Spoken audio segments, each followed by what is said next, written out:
சில வார்த்தைகளை நாம் வாசித்து நாம் திருவிருந்துக்கு நேராக கடந்து செல்லலாம். எண்ணாகமத்தின் புஸ்தகம் 19வது அதிகாரத்தை நாம் திருப்பிக் கொள்வோம். எண்ணாகமும் 19வது அதிகாரம். ஆமேன், அல்லேலூயா. 1 முதல் 9 உள்ள வசனத்தை நாம் எல்லாரும் வாசிக்க போகிறோம். ஆமேன். 1 முதல் 9 உள்ள வசனத்தை நாம் எல்லாரும் எடுத்துக்கொள்வோம். யார்கிட்ட வேத புத்தகம் இல்லை? எல்லார்ட்ட இருக்குதானே? ஆமேன். எடுத்துட்டீங்களா? 1 முதல் 9 உள்ள வசனம். கர்த்தர் மோசேயையும்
அது பாவத்தை பரிகரிக்கும். ஆமென். ஜெபிப்போம். பரலோக பிதாவே, இந்த காலவெளியிலும் உடைய வார்த்தைக்காக நாங்கள் நன்றி சொல்லுகிறோம். நீர் எங்களோடு பேசும், இடைப்படும் தடையான எல்லாவற்றையும் மாற்றி பரிசுத்த ஆவியான் வெளிப்பட்டு நீர் எங்களை ஆசீர்வதிக்க வேண்டும் என்று ஜெபிக்கிறோம், ஒப்புக் கொடுக்கிறோம். தகப்பன் இயேசுவின் நல்ல நாமத்திலேயே நாங்கள் வேண்டி கேட்கிறோம், நல்ல பிதாவே. ஆமென், அல்லேலூயா. ஆமென். ஆண்டவர் மோசேக்கும் ஆரோனுக்கும் ஒரு காரியத்தை சொல்லிக் கொடுக்கிறார். அல்லேலூயா. ஒரு கிடாரியை, ஆமேன், அது எந்த ஒரு வேலைக்கும் ஒப்பு கொடுக்காதபடி நுகத்தடிக்கும்னா பாரங்களை சுமப்பதற்கோ எதுக்கோ அதுக்கு என்ன செய்யக்கூடாது, ஒப்பு கொடுக்கப்படக்கூடாது. பழுதற்றதாகவும் ஊனமில்லாததாகவும் பெர்ஃபெக்டானதாக இருக்கணும் என்று சொல்லுகிறார். அல்லேலூயா. ஆமேன். அதை எடுத்துட்டு ஆசாரியன் ஆரோன் அதை செய்யாமல் அது அடுத்த ஸ்தானத்தில் இருக்கிற எலியாசர் அதை என்ன செய்கிறான், பாளையத்துக்கு புறம்பே கொண்டு போய் அதை என்ன செய்யணும், சுட்டரிக்க வேண்டும். பாளையத்துக்கு புறம்பே கொண்டு போய் என்ன செய்யணும், சுட்டரிக்க வேண்டும். அதை சுட்டரிப்பதற்கு முன்பாக அதை என்ன பலியாக என்ன செய்யணும், வெட்டி அதனுடைய இரத்தத்தை எடுத்து ஆசாரியன் அதை எலியாசர் வந்து என்ன செய்வான், திரைச்சீலை முன்பாக 7 முறை அதை தெளிப்பான். அல்லேலூயா. ஆமேன், ஆமேன். நீங்கள் அதை ஆமேன், நமக்கு அதில் கீழே நீங்கள் எல்லாம் வாசித்து வரும்போது எல்லாம் நீங்கள் வாசித்தீங்க. அல்லேலூயா. நேரம் இல்லாத நல்ல குயிக்காக நம்ம போகலாம். ஆமேன். 6வது வசனத்தை நம்ம வாசிக்கும் போது, ஆசாரியன் கேதுரு கட்டைகளையும் யூசப்பையும் சிவப்பு நூலையும் எடுத்து கிடாரியின் நெருப்பு நடுவே ஓடக்கடவன். அல்லேலூயா. அப்போ அதனுடைய இரத்தத்தை 4வது வசனத்தில் தெளிக்கப்பட்ட பிற்பாடு அந்த கிடாரியை ஒருவன் என்ன செய்யணும், அவனுடைய எலியாசருடைய கண்களுக்கு முன்பாகவே அதை சுட்டரிக்க வேண்டும். பாளையத்தில் வெளியே என்ன வச்சு என்ன செய்யணும், சுட்டரித்து. ஆமேன். அதோடு கூட அது எரிந்து கொண்டு இருக்கும் போதே அதில் கேதுரு கட்டைகளை என்ன செய்வார்கள், போடணும்னு சொல்கிறார். அல்லேலூயா. யூசோப்பை என்ன செய்யணும், அது போடணும். 3வது சிவப்பு நூலையும் என்ன செய்யணும், ஆமேன், ஸ்கார்லெட் அந்த நூலையும் போடணும். அப்படி எரிந்து எல்லாமே எரிந்து அது ஒரு கம்ப்ளீட்டாக இதாக மாறிடும். சாம்பலாய், பெர்ஃபெக்டான சாம்பலாய் சுட்டரிக்கப்படணும். ஒரு அந்த கிடாரியில் ஒரு இதுவும் கூட விட்டு வைக்காமல் எல்லாம் சாம்பல் ஆகிடணும். அல்லேலூயா. அப்படி ஆக்கப்பட்டு அந்த அந்த சாம்பலை ஒருவன் அதை எடுத்து அதை நல்லா என்ன செய்யணும், ப்ரிசர்வ் பண்ணி ஆமேன் வைக்கணும்னு சொல்லி கொடுக்கிறார். அல்லேலூயா. 8வது வசனத்தில் வாசிங்க. தன்னை அதை சுட்டரித்தவனும் வஸ்திர ஜலத்தினாலே தோய்த்து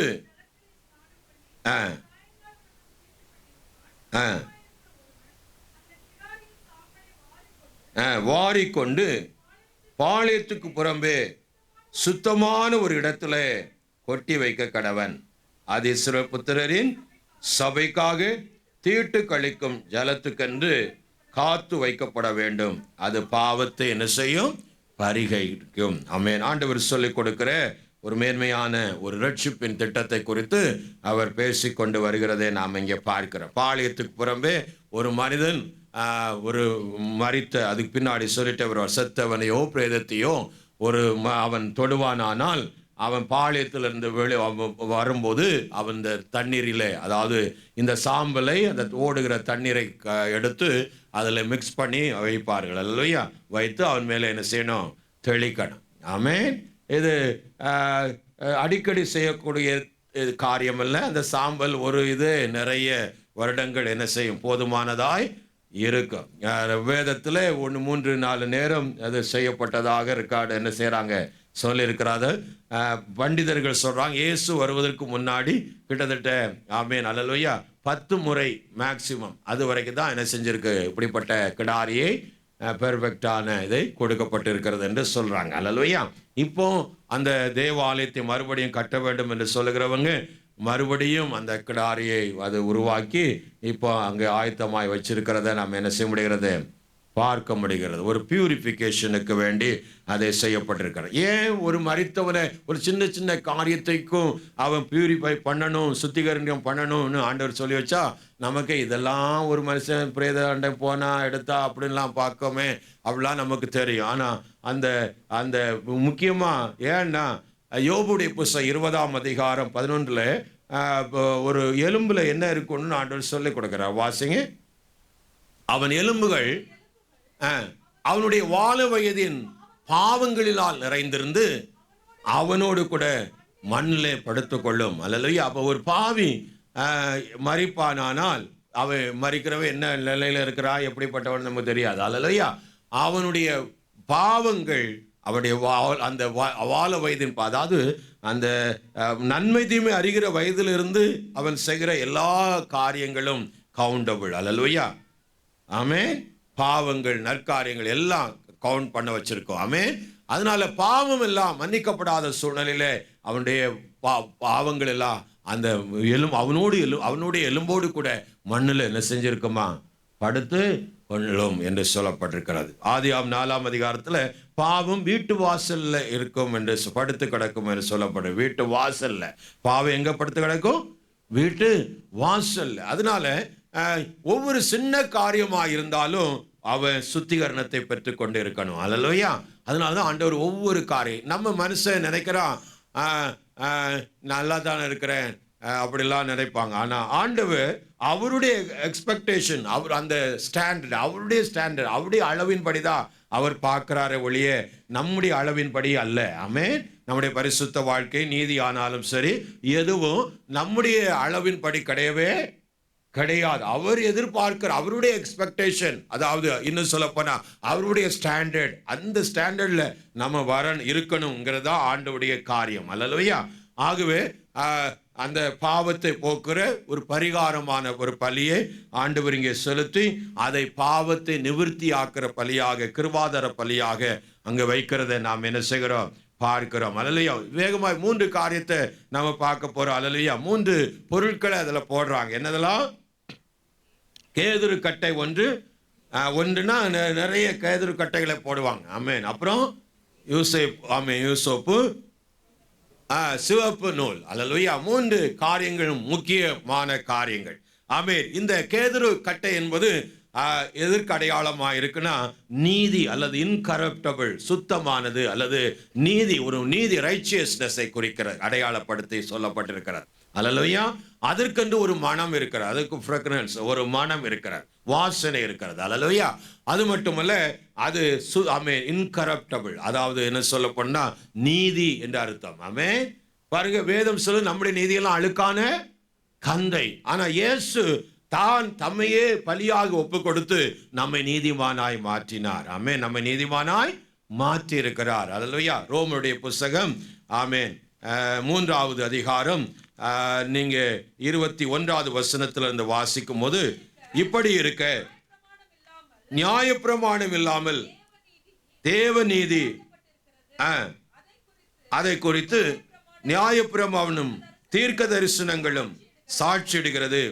அது இயேசு கிறிஸ்துவை பற்றும் விசுவாசத்திலே பலிக்கும் தேவ நீதியே. விசுவாசிக்கிற எவர்களுக்குள்ளும் எவர்கள் மேலும் அது பலிக்கும், வித்தியாசமே இல்லை. எல்லா மனுஷனும் பாவம் செய்து தேவ மகிமையற்றவர்களாகி இலவசமாய் அவருடைய கிருபையினாலே கிறிஸ்து இயேசுவின் மீட்பை கொண்டு நீதிமானாக்கப்படுகிறார்கள். அல்லேலூயா. அவர் நம்ம என்ன செய்கிறார்? நீதிமானாக்குகிறார். ஆமென். தேவன் பொறுமையாயிருந்த முற்காலத்தில் நடந்த பாவங்களை தாம் பொறுத்து கொண்டதை குறித்து தம்முடைய நீதியை காண்பிக்கும் பொருட்டாகவும் தாம் நீதி உள்ளவரும் இயேசு கிறிஸ்துவிடத்தில் விசுவாசமாய் இருக்கிறவனை நீதிமான் ஆக்குறவருமாய் விளங்கும்படி இக்காலத்தில் தமது நீதியை காண்பிக்கும் பொருட்டாக கிறிஸ்து இயேசுடைய இரத்தத்தை பற்றும் விசுவாசத்தினாலே பலிக்கும் கிருபாதார பலியாய் அவரையே ஏற்படுத்தினார். அல்லேலூயா. வரக்கூடிய இயேசுவானவர் நமக்காக பலியாவார் என்றபடி ஆண்டவர் இயேசு நமக்காய் பலியாகி நமக்கு கிருபாதார பலியாக நமக்கு ஒரு நம்மை நீதிமானாய் மாற்றினார். அல்லேலூயா. ஆமென், ஆமென். எப்படி இந்த கிடாரி பாளையத்துக்கு புறம்பே கொண்டு போகப்பட வேண்டும்? அதாவது லேவியராகமம் 14ஆம் அதிகாரம் 4ஆம் வசனத்தில் ஒரு பாளையத்தில் புறம்பே இருக்கிற ஒரு குஷ்டரோகி அவன் சுத்தமானான் என்று அறிந்தால் அவன் எப்படி பாளையத்துக்குள்ள வர வேண்டும், கர்த்தருடைய சபைக்குள் உட்பட வேண்டும் என்பதற்கு ஒரு நியமத்தை ஆண்டவர் வைத்தார். அல்லேலூயா. இதே 3 பொருட்களையும் அதை செலுத்தி அவன் செலுத்துகிற அந்த பலியோடு கூட சுட்டரிக்கப்பட்டு அவன் சுத்திகரிக்கப்பட வேண்டும். வாசிங்க. சுத்திகரிக்கப்பட வேண்டியவனுக்காக உயிரோடு இருக்கும் சுத்தமான 2 குருவிகளையும் கேதுரு கட்டைகளையும் சிவப்பு நூலையும் யூசோப்பையும் வாங்கி வர கட்டளையிட கடவன். அப்படி நீங்க அந்த அதிகாரம் முழுது வாசித்தா புறம்பையா இருக்கிற பாளையத்தில் புறம்பே இருக்கிற ஒரு குஷ்டரோகி, அல்லது குஷ்டரோகியுடைய கேரக்டர் காரியங்கள் எல்லாம் 13ஆம் அதிகாரத்தில் லேவியர்ல சொல்லப்பட்டிருக்கிற. அவன் எப்படி இருக்கணும், அவன் ஜனங்களுடைய சொசைட்டிக்கு வெளியே இருக்கணும், அவன் யாராவது அருகில் வந்தா தீட்டுன்னு நினைச்சணும், சத்தமிடணும் என்று பல காரியங்களை வச்சிருக்கிறார். இப்படி பாளையத்துக்கு புறம்பே இருந்து, அதாவது பாளையத்துக்கு புறமேனா துன்மார்க்கனும் துரோகிகளும் அக்கிரமக்காரர்களும் இருக்கிற ஒரு இடத்துல தள்ளப்பட்டு தன்னுடைய சொசைட்டிக்குள்ளே சேர்க்கப்படாத ஒரு மனிதனே அவன் சுத்தமானான் என்று அடையாளம் தெரிந்தா அவனை சுத்திகரிக்கப்பட வேண்டிய முறைமையானது அவனுக்காக ஒரு ஜீவன் பலியாகப்பட்டு அது சுட்டரிக்கப்படும் போது இந்த 3 காரியங்களையும் அதில் போட்ட பிற்பாடுதான் அந்த சுத்திகரணம் முடிஞ்சபடிதான் உள்ள வர முடியும். அல்லேலூயா. சபைக்குள் சேர்க்க முடியும். அல்லேலூயா. அதே போலதான் நமக்காக இயேசு கிறிஸ்து எபிரியர் 13ஆவது அதிகாரம் 11, 12, 13 வசனங்களில் வாசிக்கிறோம். எபிரியர் 13ஆவது அதிகாரம் வாசிங்க. ஏனென்றால் எந்த மிருகங்களுடைய இரத்தம் பாவங்களின் நிமித்தமாய் பரிசுத்த ஸ்தலத்துக்குள் பிரதான ஆசாரியனாலே கொண்டு வரப்படுகிறதோ அந்த மிருகங்களின் உடல்கள் பாளையத்துக்கு புறம்பே சுட்டரிக்கப்படப்படும். அந்தபடியே இயேசுவும் தம்முடைய சொந்த இரத்தத்தினாலே ஜனங்களை பரிசுத்த செய்யும்படியாக நகர வாசலுக்கு புறம்பே பாடுபட்டார். கரங்களை அல்லேலூயா சொல்லலாமா? இயேசுவும் ஒரு கிடாரியை போல நமக்காக அதன் அடையாளமாய் அந்த கிடாரிக்கு அடையாளமாய் பாளையத்துக்கு வெளியே கொண்டு போகப்பட்டு, ஆமென், எருசலேமிலிருந்து கொல்கதாவுக்கு ஆமென் அந்த மலையை நோக்கி ஆமென் அல்லேலூயா அந்த சிலுவையை சுமந்து கொண்டு வெளியே புறப்பட்டு போனார். அல்லேலூயா. ஆமென். நமக்காக நிந்தனைகளை அவமானங்களை அவர் தன்மேலே சுமத்தி கொண்டு ஆமென் எல்லா மனுஷருடைய பாவங்களை தன்மேலே ஏற்றுக்கொண்டு அவர் அந்த சிலுவையிலே பலியாக ஒப்பு கொடுத்தார். அல்லேலூயா. அவர் சிந்தின முழு இரத்தத்தையும் நமக்கு சிந்தி கொடுத்தார். கடைசி துளி இரத்தத்தையும் அந்த ஆமென் அந்த ஈட்டியாலை குத்தப்படும் போது இரத்தமும் தண்ணீருமாக வெளியே என்ன செய்யறது ஊற்றப்பட்டதை நாம் பார்க்கிறோம். அல்லேலூயா.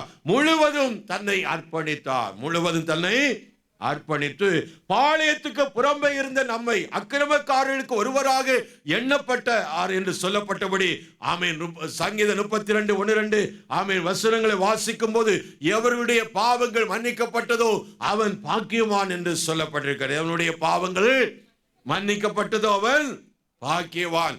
ஆமென். எவனுடைய பாவம் மூடப்பட்டதோ அவன் பாக்கியம். அடுத்த வசனத்துல வாசிக்கிறோம், எவர்களுடைய அக்கிரமத்தை கர்த்தர் எண்ணாதிருக்கிறாரோ, எவனுடைய ஆவியில் கபடம் இல்லாதிருக்கிறதோ அவன் பாக்கியவான். ஏன்னா அவன் பாவத்தை பாளையத்துக்கு புறம்பே இருந்த சபைக்கு தகுதி இல்லாதவர்களாய், இயேசுவினுடைய காணி ஆட்சிக்கு தகுதியற்றவர்களாய், தேவன் அற்றவர்களாய் இருந்த நம்மை ஆண்டவர் அவருடைய சொந்த இரத்தத்தினாலே கழுவி அவருடைய சொந்த சரீரத்திலே ஒப்பு கொடுத்ததினாலே நம்மை அவருடைய சரீரமாகிய சபைக்குள் அங்கத்தினராய் நீதிமானாய் மாற்றினார். கரங்களுக்கு எல்லாம் சொல்லாம ஆமென். நம்முடைய நீதி அல்ல.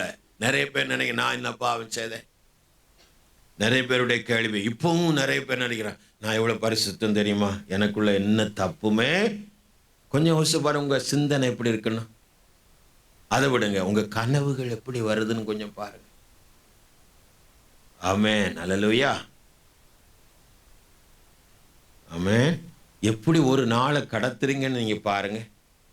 எத்தனை பாவங்கள். அல்லேலூயா. நம்ம அழகா சபையில உட்கார்ந்துருக்கிறோம். ஆமென். அல்லேலூயா. ஆனாலும் நான் என் பரிசுத்தவான், நான் பரிசுத்தவாட்டி அப்படின்னு சொல்லிட்டு உட்கார்ந்துருக்கிறோம். அல்லேலூயா. இயேசு நம்மளை நீதிமானாய் மாற்றினார். ஓ சரி, கரெக்ட். அல்லேலூயா.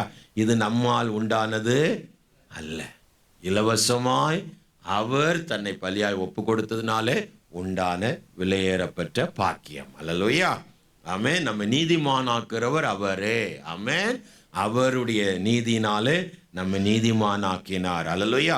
பாவம், நீதி என்ன? பாவம் செய்கிற ஆத்மா சாகவே சாகும். அது தேவன் காரியம். அல்லேலூயா. அதனால செத்து போயிருந்த நம்மை மீட்கும் பொருட்டு கர்த்தர் தன்னுடைய பாவமில்லாத இயேசுவை பலியாக நமக்காக ஒப்பு கொடுத்தார். அல்லேலூயா. இதுதான் விலையேறப்பட்ட ஒரு பாக்கிய, நீதிமானாய் மாற்றினார். ஆமென். இரண்டாவது அதுல கொடுக்கப்படுகிற ஒரு காரியம். அல்லேலூயா. யூசோப்பு. ஆமென். அல்லேலூயா. ஆமென். அது பொதுவா பல 2-3 கலர்ல அது வளரும். ஆமென். லேவெண்டர், பொதுவான கலர் லேவெண்டர் கலர்ல இருக்கும். ஆமென். வெள்ளையும் உண்டு, பல கலர்கள் உண்டு. அது எந்த சுவரில் முளைக்கும், இங்கேயும் முளைக்கும். 1 ராஜாக்கள் 4ஆம் அதிகாரம் 33 சுவரில் முளைக்கிற யூசோப்புன்னு சொல்லி வேதத்தில் நம்ம என்ன செய்கிறோம், வாசிக்கிறோம். அல்லேலூயா. 1 ராஜாக்கள் 4:33 முதற்கொண்டு சுவரில் முளைக்கிற யூசோப்பு பூண்டு வரைக்குள்ள தாவரங்களை குறித்து போது. அப்ப பாருங்க, அந்த இது ஒரு பியூரிஃபிகேஷன், சுத்திகரிப்புக்கு அடையாளமாக இருக்கிறது.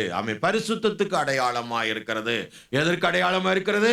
உங்களை சாங்டிஃபிகேஷன், பிரித்தெடுக்கப்பட்ட, உலகத்திலிருந்து பிரித்தெடுத்து அவருக்கென்று தெரிந்தெடுக்கிற ஒரு காரியத்துக்குள்ள வருகிறோம். அல்லேலூயா. ஆமென். புறம்பாய் இருந்தவர்கள் இப்போ தேவனுடைய பிள்ளை என்ற ஒரு ஸ்தானத்துக்குள்ள என்ன செய்கிறோம், வருகிறோம். பியூரிஃபிகேஷன். அல்லேலூயா. அதுதான் சங்கீதம் 51:7 நிறைய வார்த்தைகளை வாசிக்க முடியும். நீர் என்னை யூசோப்பினால் சுத்திகரியும், அப்பொழுது நான் என்ன செய்வேன், சுத்தமாவேன். என்னை கழுவி அருளும், உறைந்த மழையிலும் வெண்மையாவேன். அல்லேலூயா. ஆமென். மோசே நம்ம எபிரேயர் 9ஆம் அதிகாரத்தில் அதை வாசிக்கிறோம். அந்த எப்படி செய்வாங்கன்னு. அல்லேலூயா. யூசோப்பாலே அந்த தண்ணீரில் அந்த சாம்பலை கலக்கி அந்த இதை வச்சுட்டு சுத்திகரிப்பின் தண்ணீர், அந்த தண்ணீர், அதுதான் தண்ணீர். ஆமென். அந்த தண்ணீரை அந்த யூசோப்பு கொழுந்துகளாலே மறுபடியும் அதை முக்கி தெளித்து கொண்டு வருவார்கள். அல்லேலூயா. ஜனங்கள் மேலே என்ன செய்வாங்க, தெளிப்பாங்க. இன்னைக்கு ஆர்சியில் அதை செய்கிறத நம்ம பார்க்குறோம். ஆமென். ஒரு மனுஷன் என்றானோன்னா ஒரு தொட்டி இருக்கும், ரைட்டில் லெஃப்டில் தொட்டி இருக்கும். அந்த தொட்டியில் என்ன வச்சுருப்பாங்க, இந்த தண்ணி, தீர்த்த தண்ணி மாதிரி வச்சுருப்பாங்க. அல்லேலூயா. அதை தொட்டுட்டு தாசம் பறித்து தவம் போட்டு உள்ளே வருவான். அல்லேலூயா. அப்புறம் ஃபாதரும் இடையில அப்படியே ஒரு ரவுண்ட் அடிச்சுட்டு வருவார். எப்படி இந்த தெளிக்கிற பன்னீர்னு சொல்லுவாங்க. ஆனால் ஆக்சுவலாக தீர்த்த தண்ணீரை வைத்து என்ன செய்வாங்க, பரிசுத்தப்படுத்துகிற தண்ணீர்னு சொல்லுவாங்க. அல்லேலூயா. இது பழைய ஏற்பாட்டுடைய காரியங்கள். அல்லேலூயா.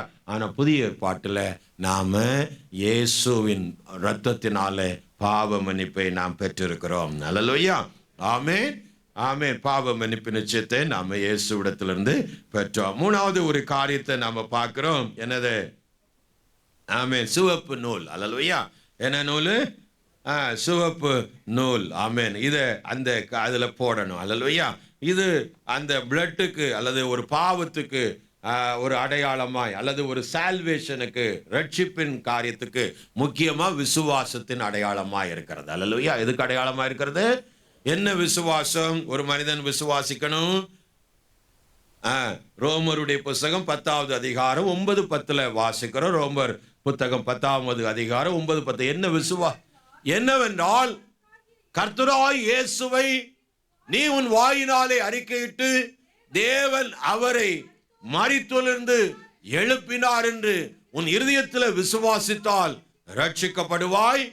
நீதி உண்டாகி இருதயத்திலே விசுவாசிக்கப்படும், ரட்சிப்புண்டாக வாயினாலே அறிக்கையிடப்படும். கரங்களை எல்லாம் சொல்லாம இவன் விசுவாசிக்க இயேசுடத்துல வந்து, இயேசு என்னுடைய பாவத்துக்காக மரித்து அடக்கம் பண்ணப்பட்டு 3ஆம் நாள் உயிரோடு எழுந்தார். இயேசுவே என்னையும் மன்னித்து உம்முடைய பிள்ளையாய் ஏற்றுக்கொள்ளும் என்று சொல்லி இவன் உள்ளம் உடைந்து ஒரு கதறுகிற ஒரு இடத்துக்கு வருவான். அல்லேலூயா. கதறுகிற ஒரு இடத்துக்கு வந்து அந்த இயேசுவை நோக்கி கூப்பிடுவான். அல்லேலூயா. ஆமென். ரோமர் 7 ஒரு கதறுதலை பார்க்கிறோம் இல்லைங்களா? நிர்பந்தமான மனுஷன் நான், இந்த பாவ அவயத்திலிருந்து, சரீரத்திலிருந்து யார், மரண சரீரத்திலிருந்து யார் என்னை விடுதலையாக்க முடியும்? அப்புறம் 8ஆம் அதிகாரத்தில் கிறிஸ்து இயேசுவினுடைய பிரமாணம் என்னை பாவம் மரணம் என்ற பிரமாணத்திலிருந்து விடுதலையாக்கிட்ட ஆவிக்குரிய பிரமாணம். அல்லேலூயா. இந்த ஆவிக்குரிய பிரமாணம் தான் இயேசு ஒவ்வொரு தனிப்பட்ட மனிதனுக்காகவும் தன்னை ஜீவ பலியாய் ஒப்பு கொடுத்தார், கிருபாதார பலியாய் ஒப்பு. இதை அவன் அறியும் போது, இந்த சத்தியத்தை அறியும் போது அவனுடைய உள்ளத்தில் ஒரு விசுவாசத்தோடு இயேசுவே என்று அவன் என்ன செய்கிறான்? கூப்பிட ஆரம்பிக்கிறான். அல்லேலூயா. ஆமென். உள்ளத்திலிருந்து உண்மையாய் அவன் கூப்பிடுகிற வேளையிலே பரலோகத்தின் தேவன் அவனுடைய உள்ளத்திலே அந்த ரட்சிப்பை, அவருடைய பாவங்களை எல்லாம் மன்னிக்கிறார். அல்லேலூயா. பாவத்தை எல்லாம் மன்னிக்கிறார். அந்த பாவம் மன்னிப்பை பெற்று தேவன் அங்கீகரிக்கிற அந்த அங்கீகரிப்புல அவனுடைய ஆத்மாவில் உண்டாகிற ஒரு சந்தோஷம் இருக்கு பாருங்க. அந்த ஆத்மா மறுபடியும் ஜீவனை பெற்று வரும்போது அவன் உள்ளத்துல ஒரு புதிய ரட்சணிய சந்தோஷம் பொங்கி வரும். அல்லேலூயா. இதுதான் ரட்சிப்புன்னு அர்த்தம். இதுக்கு பேர் தான் என்னது? இந்த அனுபவத்துல வராதவன் இன்னும் இயேசுவை சந்திக்கலன்னு அர்த்தம். இந்த அனுபவத்துக்குள்ள வராதவன் இன்னும் சரியான பாவ அறிக்கை அவன் செய்யல. அதனால்தான் அவன் மறுபடியும் விழுந்து அவன் பாவத்துக்குள்ளேயே வாழ்ந்துட்டு இருக்கிறான். அல்லேலூயா. இதுதான், இப்படிதான் வாழ முடியும், இது பாவ பரிசுத்தமா என்னால் வாழ முடியாது என்ற நிலைப்பாட்டுக்குள்ள தள்ளப்படுறான். அல்லேலூயா. ஆனா ஒரு மனிதன் உண்மையான ரட்சிப்பை அவன் இயேசு கிறிஸ்துவுடைய இரத்தத்தினால கழுவப்பட்டு அவருடைய இருதயம் ரட்சணிய சந்தோஷத்தினால் நிரப்பப்பட்டு பூரித்து மகிழும் போது அவனுக்குள்ள ஜீவன் உண்டாகிறது. அல்லேலூயா. அதுதான் வேதம் சொல்லுக்கு. ஆமென். கிறிஸ்து ஆமென் ஆமென் இயேசுவா குமாரன் உடையவன், ஜீவன் உடையவன். அல்லேலூயா. என்னைக்கு அவன் ரட்சிக்கப்படுறானோ அன்னைக்கு இயேசு அவன் அந்த இருதயத்தில் வந்து வாசமாகிறார். அல்லேலூயா. அவனுக்குள்ள ஒரு பிரகாசம் வருது, முகத்தில் ஒரு மறுமலர்ச்சி வருது, இருள் அவனை விட்டு என்ன செய்யுது? விலகி போயிடுது. அல்லேலூயா. ஆமென். எத்தனை பேர் அப்படிப்பட்ட ரட்சிப்பை பெற்றிருக்கிறீங்க? அல்லேலூயா. இல்லைன்னா நம்ம இன்னும் ரட்சிக்க பாடல. ஆமென். அதனால கட்டாயம் ரட்சிக்கப்படணும். அல்லேலூயா. ஆமென். இயேசுவிடத்தில் தனியா போகணும், பேசணும். ஆமென்.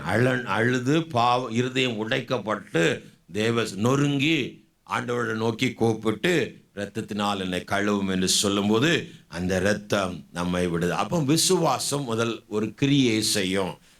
நீங்க யோசுவாவின் புத்தகம் 2ஆம் அதிகாரம் 17ஆம் வசனத்துல வாசிங்க. ஒரு இதே சிவப்பு நூலை பற்றி நம்ம அங்க வாசிக்கிறோம். வாசிங்க. அப்பொழுது அந்த மனுஷர் அவளை நோக்கி, இதோ நாங்கள் தேசத்துக்குள் பிரவேசிக்கும் போது இந்த சிவப்பு நூல் கயிற்றை எங்களை இறக்கிவிட்ட சன்னலிலே கட்டி உன் தகப்பனையும் உன் தாயையும் உன் சகோதரரையும் உன் தகப்பன் குடும்பத்தார் அனைவரையும் உன்னிடத்தில் உன் வீட்டிலே சேர்த்துக்கொள். அல்லேலூயா. அந்த விபச்சார ஸ்திரியை குறித்து நாம் இங்கே வாசிக்கிறோம். அந்த எரிகோ போகிற வேவு பார்க்க போகிற நேரத்திலே ஆமேன் அவள் தேவனை அறிகிறாள். தேவனை என்ன செய்கிறாள்? அறிந்து. ஆமேன். வேதத்தில் வாசிக்கிறோம் 12ஆம் வசனத்திலே ஆமேன் கேள்விப்பட்ட போது எங்கள் இருதயங்கள் தேவனை குறித்து கேள்விப்பட்ட போது எங்கள் இருதயங்கள் கரைந்து போயிற்று. உங்களாலே எல்லாருடைய தைரியமும் அற்று போயிற்று. உங்கள் தேவனாகிய கர்த்தரே உயரே வானத்திலும் கீழே பூமியிலும் தேவனானவர். கரங்களை வச்சு எல்லாம் சொல்லமா? அவர் விசுவாசித்து அவர்தான் மெய்யான தேவன். அவன் வானத்திலும் பூமியிலும் அவரே தேவன் என்று அவர் அறிக்கை பண்ணி அல்லேலூயா ஆமென். நீ உண்மையிலே இந்த காரியத்தை உங்களுக்கு கையிலே ஆண்டவர் இந்த தேசத்தை உங்க கையில ஒப்பு கொடுப்பார். அப்படி ஒப்பு கொடுத்து வரும்போது என்னை என் வீட்டாரை நீங்க ரட்சிக்கணும். அல்லேலூயா. என்னை என் வீட்டாரையும் ஆமென். அல்லேலூயா. எப்பேற்பட்ட பாவியா இருந்தாலும் இயேசு கிறிஸ்துவை குறித்து அவன் கேள்விப்படும் போது எல்லா பாவத்தையும் மன்னிக்கக்கூடிய மேற்குக்கும் கிழக்குக்கும் எவ்வளவு தூரமோ அவ்வளவு தூரமாய் பாவங்களை நம்மை விட்டு அகற்றுகிறவர். மீகா சொல்லுகிறது, நம்முடைய பாவங்கள் எல்லாம் கடலின் ஆழத்தில் தூக்கி போட்டார். நம்முடைய பாவங்கள் எல்லாம் அவைகளை நான் நினைப்பதில்லை என்று சொன்னார். எப்பேற்பட்ட பாவிகளும் தேவனிடத்துல வந்து ஆமென் ஆண்டவரே நான் பாவி, எனக்காகவும் நீர் பலியானீர், என்னையும் உம்முடைய பிள்ளையா ஏற்றுக்கொண்டு என் இருதயத்துல சந்தோஷம் இல்லாத வாழ்க்கை, துக்கமான வாழ்க்கை மாறி ஒரு நல்ல ஒரு வாழ்க்கை எனக்கும் உம்முடைய பிள்ளையாய் வாழ வேண்டும் என்று நாம எதிர்பார்ப்போடு ஜெபிக்கும் போது, விசுவாசத்தோடு ஜெபிக்கும் போது அந்த தேவ பிள்ளைய தேவன் ரட்சிக்கிறார். அல்லேலூயா. It is an experience. Salvation is an experience. அல்லேலூயா. ஆமென். நம்முடைய இருதயத்துக்கு தெரியும்.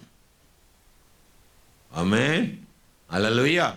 நம்ம ஏற்றுக்கொண்டிருக்கிறோம் என்று சொல்லி தெரியும். அதுதான் பாருங்க, நம்பிக்கையோடு கூட இந்த அம்மா என்ன செய்தது? அவங்க 2 பேரும் போன பிற்பாடு, இந்த வேவுக்காரர் 2 பேரும் போன பிற்பாடு அப்பமே சன்னல்ல அந்த சிவப்பு நூலை என்ன செய்தா? கட்டி வச்சா. ஒரு எதிர்பார்ப்போடு. நிச்சயமா அவங்க என்ன செய்வாங்க? வருவாங்க. தேவன் எங்களையும் வீட்டாரை என்ன செய்வார்? அதே எதிர்பார்ப்பு நமக்கு. ரட்சிப்பு 3 காலத்துக்குரியது. அல்லேலூயா. ரட்சிக்கப்பட்டோம், ரட்சிப்பு அடைந்து கொண்டே இருக்கிறோம், இனி முழு சால்வேஷனும் பெற்றுக்கொள்வோம். அல்லேலூயா. நமக்கு ஒரு எதிர்பார்ப்பு இருக்கிறது, விசுவாசத்தின் எதிர்பார்ப்பு. இயேசுவானவர் என்னை ரட்சிக்கும்படியாய் மறுபடியும் வருவார். அல்லேலூயா. ஆமென். நம்முடைய இயேசு மறுபடியும் வருவார். அதனால்தான் இந்த சிவப்பு நூலை போல விசுவாசத்தின் அடையாளமாய் அந்த சால்வேஷனை, பாவ மன்னிப்பாகிய அந்த மீட்பை பெற்றிருக்கிறோம். அதனால்தான் 1 கொரிந்தியர் 1ஆம் அதிகாரம் 31வது வசனத்தில் இயேசுவை குறித்து பவுல் சொல்லும்போது, ரட்சிப்பை குறித்து பேசிட்டு வரும்போது, அந்த இயேசுவே தேவனால் நமக்கு ஞானமும் நீதியும் பரிசுத்தமும் மீட்புமானார். நீதி, பரிசுத்தம், மீட்பு. அல்லேலூயா. அந்த 3 காரியங்களை வாசிக்கிறோம். அல்லேலூயா. ஞானம்னாலே இயேசு. ஆமென். ஞானம்னாலே இயேசு. அவர் நீதியும் ஆமென் பரிசுத்தமும் தேவனே நமக்கு மீட்பும் நீதியும் மான. அப்ப 3 பொருட்களை ஆண்டவர் அந்த இடத்துல போடும்போது ஆமென் போட்டு அந்த சாம்பலை எடுத்து ஆண்டவர் அந்த சாம்பலை சுத்திகரிப்புக்குள் உண்டாக்கினார். அப்ப பாளையத்துக்கு புறம்பே இருந்த நம்மை, காணியாட்சிக்கு புறம்பே இருந்த நம்மை தேவன் என்ன செய்தார்? என்ன செய்தார்? உள்ள சபைக்குள்ளே சேர்த்தார். அல்லேலூயா. ஆமென். எபேசியர் 5ஆம் அதிகாரம் 2ஆம் வசனத்தை வேகமா வாசித்தருங்க. ஆமென். கிறிஸ்து நமக்காக தம்மை தேவனுக்கு சுகந்த வாசனையாக, காணிக்கையாக, பலியாகவும் ஒப்பு கொடுத்து தம்மில் அன்பு கூர்ந்தது போல நீங்களும் அதே அன்பிலே நடந்து கொள்ளுங்கள். எப்படிப்பட்ட அன்பில் நடக்கணும்? தேவனானவர் நமக்காக தம்மை, ஒன்னாவது நீங்க எதை வாசனையா கொடுக்கணும்? சுகந்த வாசனை. பலி. வாசனைனா உங்களையே ஜீவ பலியாய் கொடுப்பது. அல்லேலூயா. ஆமென். ஜீவ பலினா என்ன அர்த்தம்? அதை எக்ஸ்பிளைன் பண்ணணுமா? அண்ணன் தானே. ஜீவபலின்னா ஜீவபலின்னு சொல்லக்கூடாது. அல்லேலூயா. ரோமர் 12ஆம் அதிகாரத்தில் தேவனுடைய நன்மையும் பிரியமும் அவருடைய தயவுள்ள சித்தம் இன்னதென்று ஒவ்வொரு நாளும் அந்த மனம் என்ன செய்யணும்? புதிதாக்கப்படுவது. அல்லேலூயா. அப்போ ஒரு மனிதனால ஜீவ பலியா ஒப்பு கொடுக்காதவனுடைய வாழ்க்கையில இந்த புதிதாக்குதல் நடக்காது. அல்லேலூயா. புதிதாக்குதல் நடக்காது. அல்லேலூயா. புதிதாக்குதல் எப்படி நடக்கும்? ஆமென். அல்லேலூயா. தீத்து புஸ்தகம் 3:5 வாசிக்கிறோம். தீத்து புஸ்தகம் வேகமா 3:5 நாம் செய்த நீதியின் கிரியைகளினால் அல்ல, அவர் நம்மை ரட்சியாமல் தமது இரக்கத்தின்படியே மறுஜன்ம முழுக்கினாலும் பரிசுத்த ஆவியினுடைய புதிதாக்குதலினால் நம்மை ரட்சித்தார். அல்லேலூயா. ஆமென். அப்போ ஆமென். மறுஜன்ம முழுக்கு ஞானஸ்நானத்தினாலும் தண்ணீரினால ஒரு பியூரிஃபிகேஷன், அப்புறமா பரிசுத்த ஆவியின் அபிஷேகத்தால ஒரு பியூரிஃபிகேஷன். அல்லேலூயா. ஆமென். அது மட்டும் இல்ல, ஒவ்வொரு நாளும் புதிதாக்கப்பட்டு கொண்டிருக்கிறோம். அப்போ ஒரு உண்மையாய் ரட்சிக்கப்பட்டவனுடைய நல்ல கிரியை என்னன்னா, அவன் உண்மையா ரட்சிக்கப்பட்டு பாவ மன்னிப்பு பெற்று அவன் இருதயத்தில் ஜீவன் உண்டாயிருக்கும்னா, ஒவ்வொரு நாளும் காலையில் எழும்பி முழங்கால் படியிட்டு, இயேசுவே இன்னைக்கும் என்ன செய்யுங்க, உடைய ரத்தத்தினால கழுவுங்க, எந்த ஒரு பாவத்துக்கு என்ன செய்யறதாங்க விட்டுடாதீங்க. அல்லேலூயா. ஆமென். மனம், அதாவது மனப்பூர்வமான ஒரு பாவங்கள், அதாவது துணிகர மனப்பூர்வம் பாவம் தெரிஞ்சு செய்கிறான் பாருங்க, அது துணிகரமான பாவம். அல்லேலூயா. அதுக்கு பேர் என்னது? இது தப்புன்னு தெரியும், நான் செய்கிறது தவறுன்னு தெரியும், ஆனால் அப்புறமும் செய்கிறது துணிகரமான அதுக்கு செலுத்தப்பட வேண்டிய பலி வேற ஒன்றும் எபிரேயர் 10ஆம் அதிகாரத்தில் சொல்ல, வேற பலி ஒன்றுமே கிடையாது. அல்லேலூயா. அதனால மனப்பூர்வமான மரணத்துக்கு ஏதுவான பாவங்கள் நம்முடைய வாழ்க்கையில் என்ன செய்யக்கூடாது, வரக்கூடாது. அதனால காலையில் எழும்பி என்ன செய்வா, இதற்காக செபிப்பா. ஆண்டவரே, என் ஆத்துமா விழிப்புள்ளதா இருக்கணும், என் ஆத்துமா ஜீவன் உள்ளதா இருக்கணும், பாவ கரைகள் எனக்குள்ளே வரக்கூடாது, எண்ணங்கள் எனக்குள்ளே வரக்கூடாது, ஆமென், அப்படிப்பட்ட சிந்தைகள் எனக்குள்ளே ஆமென் வரக்கூடாது என்கிறதிலே அவன் செபித்து இயேசுடைய இரத்தத்தினால் கழுவப்பட்டு பியூரா தன்னை காத்து கொள்வான். அல்லேலூயா. அவன் தேவனால் பிறப்பதெல்லாம் உலகத்தை, தேவனால் பிறந்தவன் பாவம் செய்யான். அல்லேலூயா. அப்போ உண்மையிலேயே தேவனால் நீங்க பிறந்திருப்பீங்கன்னா பாவம் நிச்சயமா, மனப்பூர்வமான பாவம் உங்க வாழ்க்கையில வராது. தேவனுக்குரிய பயம் இருக்கும், தேவனுக்குரிய பயம் இருக்கும். அப்போ பயத்துல அந்த பாவம் உங்ககிட்ட ஒட்டாது. அல்லேலூயா. தேவ பயம் இல்லாதவன் தான் துணிகரமா காரியங்களை செய்வான். அல்லேலூயா. யோசிப்பான், செய்வான், பேசுவான், ஆமென், எல்லாம் செய்வான். அப்படி செய்யக்கூடாது. அல்லேலூயா. ஆனால் தேவ பயம் உள்ளவே, தேவன் என்ன சொல்லுகிறார், எதை எதிர்பார்க்கிறார், நான் என்ன செய்யணும், இதை செய்யலாமா, 10 நேரம் கேட்பான். 10 நேரம்னு அர்த்தம் என்ன, கேட்டுட்டே இருப்பான். கன்ஃபர்மேஷன் கிடைக்கிற வரைக்கும், இருதயத்தில் ஒரு கன்ஃபர்மேஷன் கிடைக்கிற வரைக்கும் அந்த காரியத்தை குறித்து விசாரிச்சுட்டே இருப்பான். அல்லேலூயா. ஆமென். ஏன்னா கர்த்தருடைய பயம், துணிகரமா நம்ம ஏதாவது செய்து மாட்டிடக்கூடாது. அல்லேலூயா. அதனால இதெல்லாம் அப்போ விசுவாசத்தில் இந்த அம்மா காத்துட்டே இருந்தாங்க. ஒரு நாளில் அவங்க வந்தாங்க 2 பேரும். அல்லேலூயா. அவளும் அவள் வீட்டார். அப்போ கர்த்தரா இயேசுவை விசுவாசி, நீயும் வீட்டாரும் ரட்சிக்கப்படும். அல்லேலூயா. விசுவாசினா ஏதோ நான் விசுவாசி அந்த இதை சொல்லலை. அல்லேலூயா. இயேசு என் பாவத்துக்கு அந்த இதெல்லாம் அறிக்கையிட்டு வாயினால் அறிக்கை செய்து பாவ மன்னிப்பை பெற்றுக்கொள்வது. ஆமென். அல்லேலூயா. இதுதான் ரட்சிப்பு. அப்போ இயேசுடைய அந்த விலையேறப்பட்ட ரட்சிப்பை பெற்றுக்கொள்ளதான் இந்த சிவப்பு நூல். அல்லேலூயா. இந்த சிவப்பு, அப்போ இந்த 3ஐயும் போட்டு சுட்டரித்து, அப்போ என்ன சின்ன சின்ன காரியங்களானாலும், பாவங்களானாலும், பாளையத்திலிருந்து வெளியே போய் உள்ள வர்றவனாலும் சரி, யாருனாலும் சரி, அல்லேலூயா, குஷ்டநோயி சுத்தமாயிட்டாலும் சரி, அவனுக்கு இந்த தண்ணீரினால இந்த முறை தான் அவனுக்கு என்ன. அல்லேலூயா. அதான் தேவன் நமக்கு செய்து தந்தார். கரங்களை எல்லாம் சொல்லாமா?